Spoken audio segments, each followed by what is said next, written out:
ओम नमः सिद्धेभ्यः। नमो अरिहन्ताणं नमो सिद्धाणं नमो आयर्याणं नमो उवज्झायाणं नमो लोये सव्वसाहूनम्।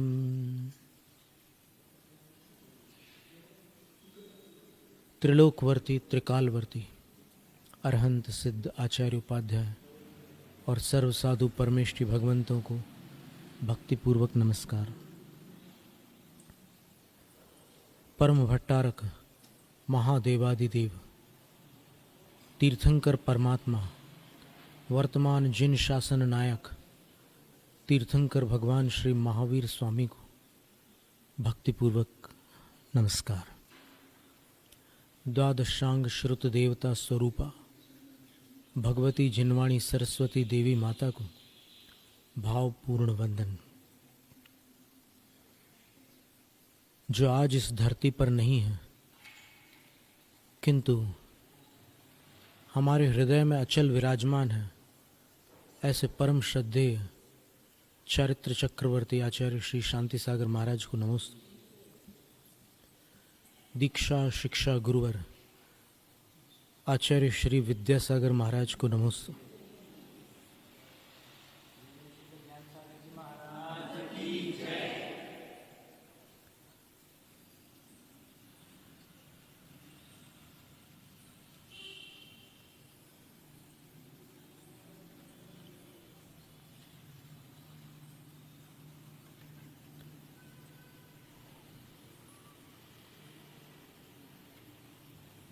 कॉलेज में पढ़ते समय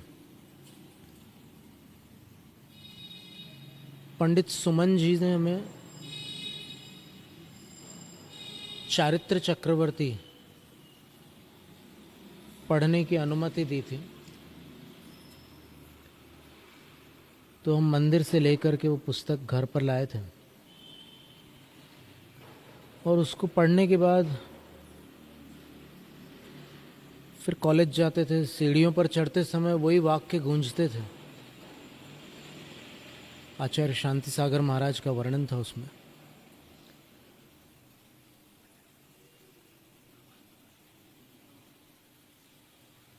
इस काल में,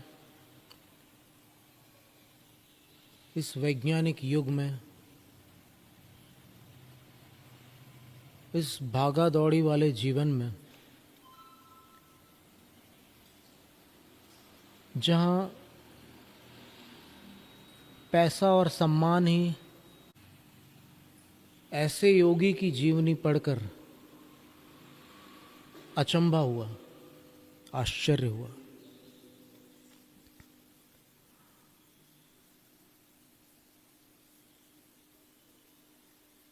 फिर जैसे जैसे आगे पढ़ते गए तो पता चला कि उन्होंने बाल्यकाल से ही कुछ गुणों को अपने भीतर धारण करके रखा था। खेती किसानी करते थे तो वहाँ जानवरों पर इतने करुणावान थे कि बैलों को श्रम हो जाने पर वो उनको खोल देते थे और स्वयं उनका काम कर लेते थे।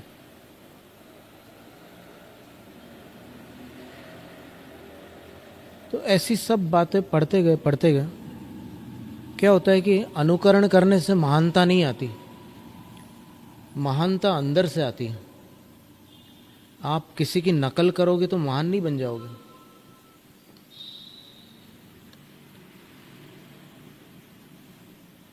तो हमने ये देखा कि उनका अंतःकरण कैसा था।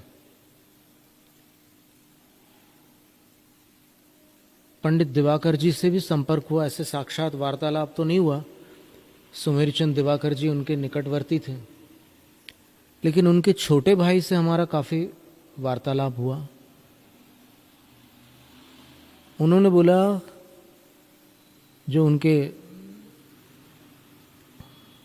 पुत्र हैं, अभी भी हैं, सिवनी वाले जो भैया हैं, उनका नाम कुछ अच्छा नाम है उनका, पवन दिवाकर जी। उन्होंने बोला कि वो लोग सब दादाजी बोलते थे सुमेरचंद दिवाकर जी को। बोले हम सब को, पूरे कुटुंबियों को दादाजी के वचन प्रमाण है। तो ये प्रश्न उठना स्वाभाविक है कि दादाजी को किन के वचन प्रमाण है। बोले दादाजी को इनके वचन प्रमाण है, आचार्य शांति सागर महाराज जी के। आचार्य शांति सागर महाराज जी को किन के वचन प्रमाण है? बोले उनको महावीर भगवान के वचन प्रमाण है। इसलिए ऐसा संबंध है, महावीर स्वामी, आचार्य शांति सागर महाराज, पंडित सुमेरचंद दिवाकर और उनका परिवार। और आचार्य शांति सागर महाराज जी ने एक वाक्य ऐसा बोला था कि अगर बच्चा भी मुझे आगम दिखाएगा तो मैं अपनी धारणा सुधार लूंगा। मैं उसको बच्चा समझकर उसकी बात अमान्य नहीं करूंगा। वो अगर आगम दिखाएगा तो मैं आगम को स्वीकार करूंगा। पंडित मनोहर लाल शाह की एक घटना है। देखो, एक बहुत बड़ी बात है कि आचार्य शांति सागर महाराज के जीवन में जितने भी विद्वान उनके साथ जुड़े थे, वो विद्वान उनकी तपस्या से प्रभावित होकर नहीं जुड़े थे। जितने भक्त जुड़े थे वो उनकी तपस्या से प्रभावित होकर के जुड़े थे। विद्वान लोग उनके ज्ञान की परीक्षा लेकर के जुड़े थे। दिवाकर जी का शास्त्रार्थ हुआ था, वो वैसे ही भक्त नहीं बन गए थे, उन्होंने आचार्य श्री से शास्त्रार्थ किया था। पंडित मक्खनलाल मार्तंड, वो भी आंख बंद करके भक्त नहीं बन गए थे, उन्होंने भी बहुत कुछ परखा था, फिर वो आचार्य शांति सागर जी के भक्त बने थे।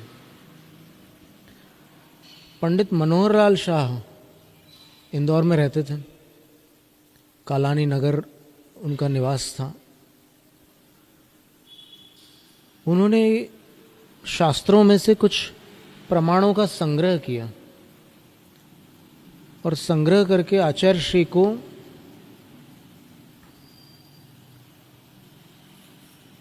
कहीं पर उनकी जयंती मनाई जा रही थी, आचार्य श्री की हीरक जयंती संभवतः फलटण में मनाई गई थी। तो ऐसे किसी बड़े कार्यक्रम में वो प्रमाण आचार्य श्री के हाथ में भेंट किए कि आचार्य श्री, ये सारे प्रमाण मुझे शास्त्रों में से मिले हैं, आप एक नज़र डाल लीजिए। और आचार्य श्री ने उन सब प्रमाणों को बहुत अच्छे से देखा। और जब वो दोबारा आए पंडित जी, तो पंडित जी ने पूछा, आचार्य श्री आपकी कोई राय? तो आचार्य श्री ने बड़ा सुंदर उत्तर दिया कि मेरी क्या राय ले रहे हो? जब पूर्वाचार्यों के वचन उसमें दिए हुए हैं तो पूर्वाचार्यों के वचन मेरे लिए पूर्णतः मान्य है, इसका प्रचार होना चाहिए, ये वचन उन्होंने कहा। तो पंडित जी बिल्कुल गदगद हो गए, उन्होंने चरणों में नमस्कार किया। और आज भी ऐसी स्थिति जब देखने में आती है कि कोई साधु आगम दिखाने पर हाथ जोड़कर उसको स्वीकार कर ले, तो हृदय प्रफुल्लित हो जाता है। क्योंकि आज का जो काल है, इस काल में सब लोग आगम को अक्षरशः मान्य करने वाले हों, ऐसा नहीं है। कई लोग तर्क करके किसी बात का निषेध भी कर लेते हैं कि नहीं, ऐसा नहीं होगा, ये बात नहीं जमती, ऐसी सब बातें। कौन से आचार्य ने लिखा है, कौन सी शताब्दी का ग्रंथ है?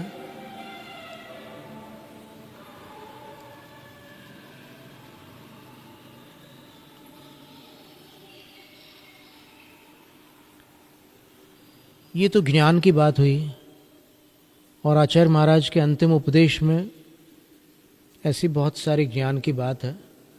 उस अंतिम उपदेश को समझने के लिए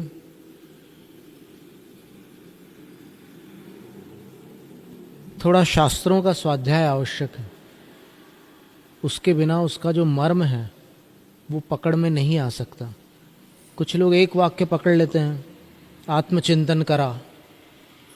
कुछ लोग दूसरा वाक्य पकड़ लेते हैं, संयम धारण करा, भीव न का। तो अपने पसंद की बात पकड़ने से तो संप्रदाय उत्पन्न होते हैं। जितने भी संप्रदाय होते हैं वो किसी एक बात को पकड़ करके उसको महत्व दे देते हैं, लेकिन संपूर्ण संदेश का सार क्या है उसको ग्रहण करना आवश्यक है। कई मंदिरों में वो उपदेश, अंतिम जो उपदेश है वो लगे रहते हैं आचार्य महाराज के, पर उसमें सब कुछ समझना आवश्यक और तालमेल जोड़ना भी आवश्यक है।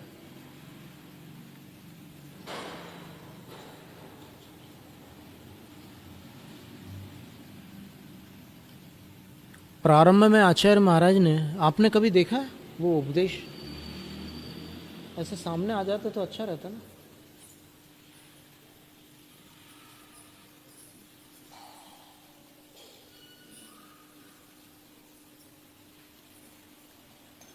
बस भगवान की तरफ पीठ नहीं हो ना, उधर पीठ कर सकते हैं।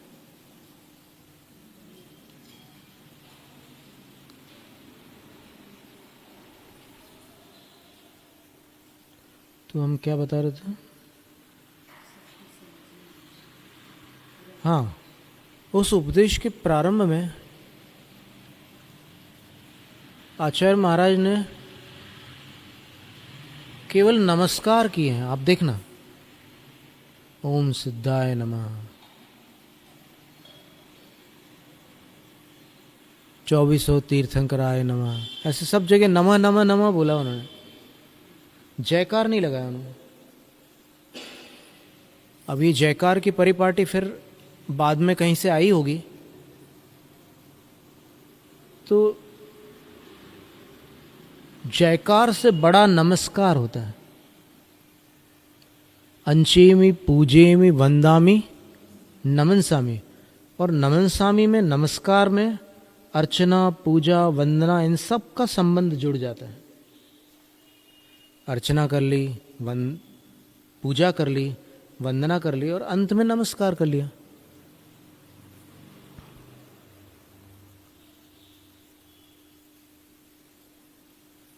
वीरसेन आचार्य महाराज ने धवल ग्रंथ में लिखा है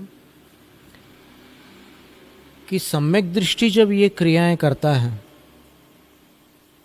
तो उसको केवल पुण्य का संचय नहीं होता, उसके पापों की निर्जरा भी होती है।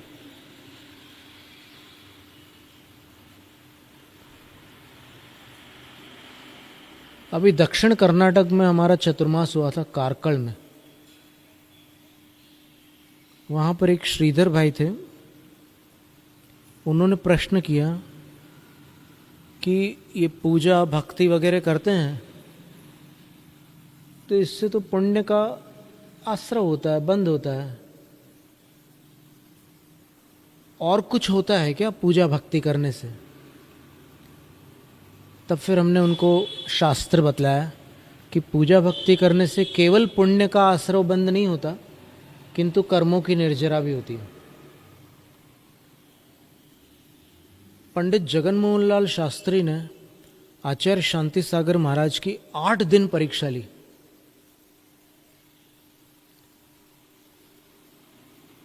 और 8 दिन परीक्षा लेने के बाद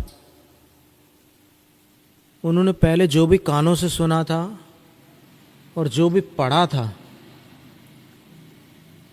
उसको उन्होंने गलत माना कि लोगों ने महाराज के बारे में असत्य लिखा है कि महाराज के साथ इतनी भीड़ चलती है, गाड़ी घोड़ा चलता है, कितना परिग्रह है उनके साथ। शिखर जी की यात्रा वाली बात है, वो उस समय की घटना है ये।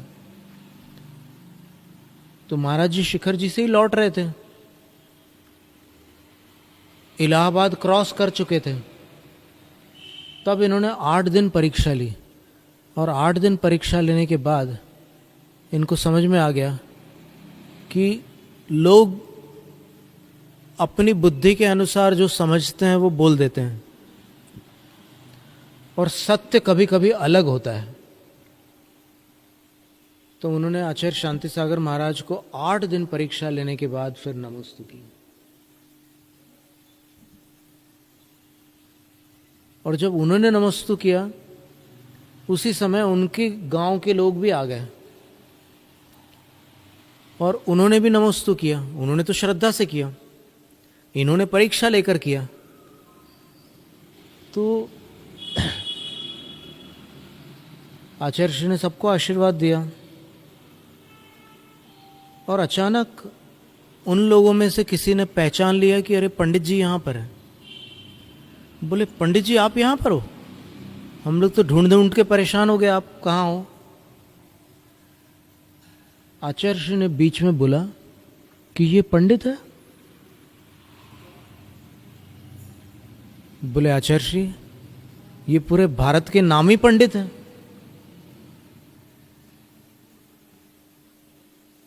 तो आचार्य श्री बोले, कौन से पंडित हैं? बोले, पंडित जगन मोहन लाल शास्त्री कटनी। तो आचार्य श्री ने पंडित जी से पूछा कि बताया नहीं? तो ऐसे कान पकड़ करके पंडित जी बोलते कि कैसे बताता, मैं तो श्रद्धा से आया ही नहीं था आपके पास, मैं तो देखने आया था आपको।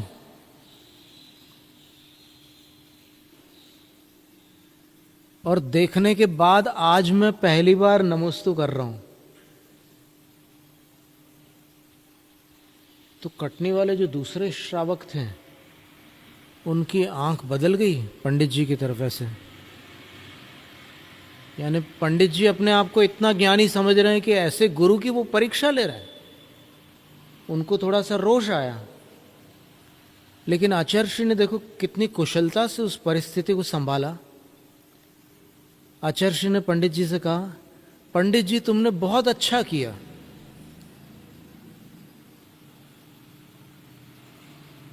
तो वो लोग आचार्य श्री की और आश्चर्य से देखने लगे कि पंडित जी ने क्या अच्छा किया। हम लोग तो समझ रहे थे कि बहुत गलत किया। गुरु की कोई परीक्षा लेता है क्या? परीक्षा तो गुरु लेते हैं। तो बोले, तुमने अच्छा किया कि मुझे परीक्षा करके नमस्कार किया। अब तुम्हें कोई भ्रमित नहीं कर सकता। तब से पंडित जगन मोहन लाल शास्त्री आचार्य श्री के प्रति समर्पित हो गए। और उनके एक मित्र थे, मध्य प्रदेश के मुख्यमंत्री पंडित रविशंकर शुक्ल, फिर श्यामाचरण शुक्ल, विद्याचरण शुक्ल, ऐसे सब उनकी परंपरा चलती थी।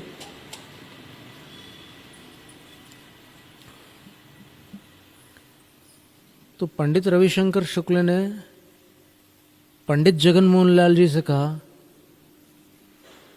कि भाई तुम ये बताओ कि तुम्हारे गुरु जिद पर क्यों अड़ गए हैं? पंडित जी ने पूछा, कौन सी जिद पर? तो बोले, यही मंदिर प्रवेश को लेकर उन्होंने अनाज छोड़ करके रखा है। एक मंदिर प्रवेश का एक प्रकरण चल रहा है, उसको लेकर अनाज छोड़ दिया आचार्य जी ने। तब पंडित जी ने आचार्य शांति सागर महाराज के पक्ष को प्रस्तुत करते हुए मुख्यमंत्री से कहा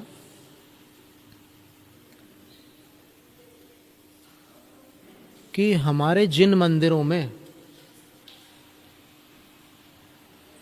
माताएं, बहनें, बेटियां निर्द्वंद्व होकर भगवान की भक्ति करती है, धर्म ध्यान करती है, अगर लोग अधिकार पूर्वक मंदिर में आने लग गए तो उनके खान पान की शुद्धि का कोई प्रतिबंध नहीं रहेगा, कोई भी आने लग जाएगा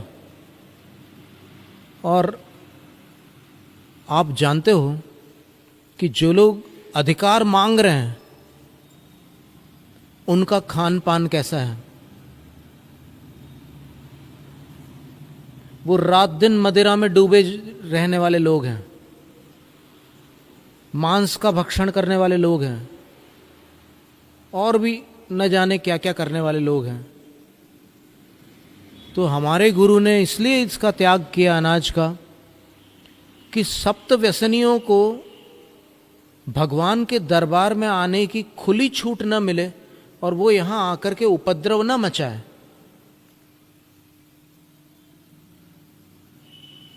और आचार्य महाराज ने 1105 दिनों तक संकल्प पूर्वक त्याग रखा।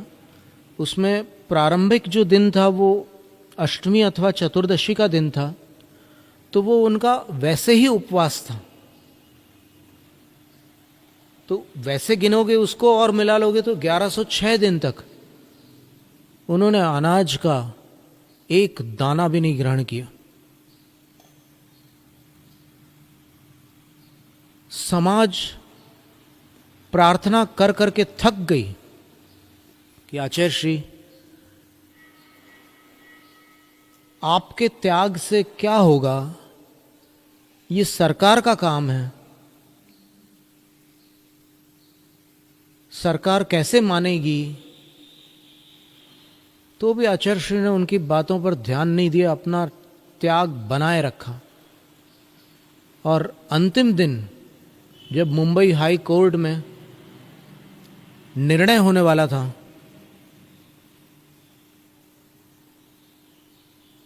पता नहीं आचार्य श्री की तपस्या का क्या प्रभाव पड़ा। निश्चित था कि वो लोग जीतने वाले थे, लेकिन अचानक आचार्य श्री ने पूछा कि तुम लोग जैन मंदिर में प्रवेश चाहते हो, तुम जैन धर्म को मानते हो कि नहीं मानते।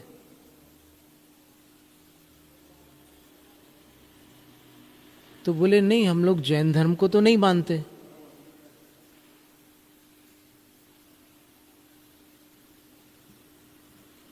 तो जज ने बोला कि जो श्रद्धालु नहीं है उसको मैं अधिकार पूर्वक प्रवेश करने का निर्णय नहीं दे सकता। और बिल्कुल ये उनका फाइनल डिसीजन था कि उनको अधिकार नहीं दिया जा सकता, और वो कलम तोड़ ही देते हैं फिर निर्णय करके। ये समाचार आचार्य श्री के पास आए।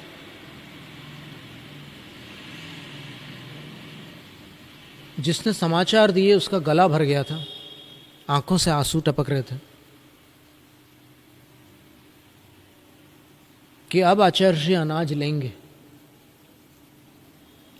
इतना लंबा त्याग और असंभव को संभव बनाने वाला त्याग आचार्य श्री ने किया।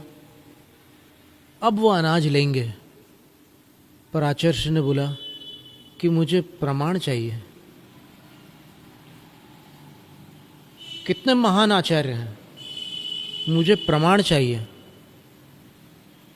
हो सकता है तुम सत्य कह रहे हो, मैं अविश्वास नहीं कर रहा, लेकिन प्रमाण हो अपेक्षित है।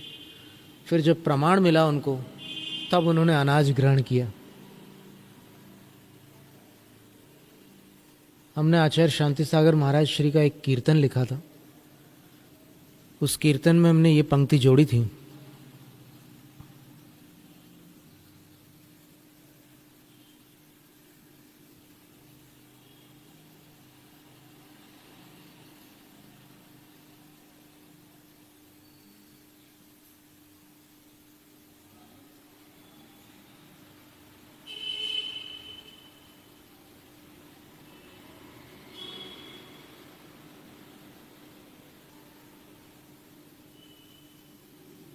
ये कीर्तन ऐसा था, बोलो शांति सागर नाम, बोलो शांति सागर नाम, जय करुणा के धाम गुरु शांति सागर नाम। बोलो शांति सागर नाम, बोलो शांति सागर नाम। जय करुणा के धाम गुरु शांति सागर नाम। जैनम जयतु शासनम, जैनम जयतु शासनम, जैनम जयतु शासनम, जैनम जयतु शासनम। थे चारित्र चक्रवर्ती गुरु थे आचार्य यशस्वी, थे उपवासी ज्ञानी ध्यानी त्यागी और तपस्वी। दया भरी थी आंखें जिनकी, कोमल जिनकी वाणी, मर्यादा के रक्षक थे गुरुचर्या थी कल्याणी। बोलो शांति सागर नाम, बोलो शांति सागर नाम। जय करुणा के धाम गुरु शांति सागर नाम। जैनम जयतु शासनम, जैनम जयतु शासनम, जैनम जयतु शासनम, जैनम जयतु शासनम। भक्ति भाव बिन, व्यसन त्याग बिन, जिन मंदिर में आना, जब भारत के एक वर्ग को था अधिकार बनाना। 1106 दिवस न गुरु ने लिया अन्न का दाना। पक्ष उच्च न्यायालय ने भी गुरु का समुचित माना। बोलो शांति सागर नाम, बोलो शांति सागर नाम। जय करुणा के धाम गुरु शांति सागर नाम।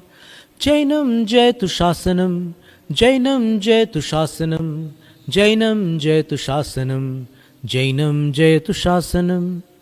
लोहा माना विद्वानों ने गुरु की विद्वत्ता का, तब भी भाव न जागा गुरु में एक छत्र सत्ता का। श्रीमंतों को धीमंतों को गुरु ने मार्ग दिखाया, लक्ष्मी को भी सरस्वती का आदर भाव सिखाया। बोलो शांति सागर नाम, बोलो शांति सागर नाम। जय करुणा के धाम गुरु शांति सागर नाम। ध्यान लीन होकर गुरुवर ने कष्टों पर जय पाई, प्रश्नोत्तर के समय सदा ही जिनवाणी बतलाई।